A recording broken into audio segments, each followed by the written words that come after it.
C'est probablement le plus beau spectacle naturel de la planète. Ce que tu vois là, c'est des centaines de milliers de papillons monarques qui s'envolent en même temps. Et je vais t'expliquer le mystère derrière ce phénomène. Déjà, il faut savoir que ces papillons n'ont pas du tout une vie tranquille. En fait, ils sont hyper sensibles au changement de température. Donc après avoir passé un hiver plus doux au Mexique, ils doivent entamer une migration sur plus de 4000 km pour aller jusqu'au Canada pour y passer l'été. Mais le plus fou dans tout ça, c'est que les monarques qui quittent le Mexique n'arriveront jamais à leur destination. En fait, ils ont une durée de vie de seulement quelques semaines, donc ce sera à leurs descendants de terminer le voyage que leurs ancêtres ont entrepris. Et quand l'hiver revient au Canada, les nouvelles générations reprennent leur route vers le sud.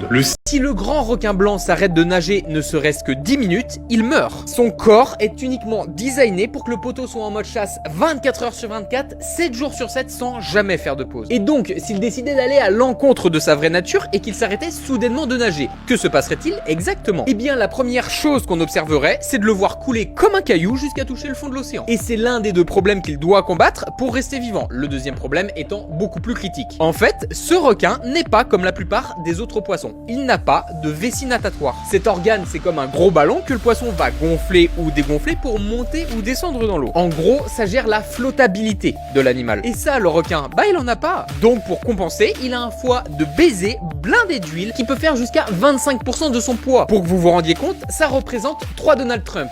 C'est bien massif, mais c'est pas suffisant. Donc en plus, il doit nager en continu pour flotter. On en vient maintenant au vrai problème. Pourquoi il meurt s'il se laisse couler et qu'il reste tranquillement posé au fond de l'océan? Eh bien si vous regardez ce petit poisson rouge, on voit qu'il pompe de l'eau avec sa bouche pour s'alimenter en oxygène. Eh bien ça, le grand requin blanc ne peut pas le faire tout simplement parce qu'il n'a pas les muscles nécessaires dans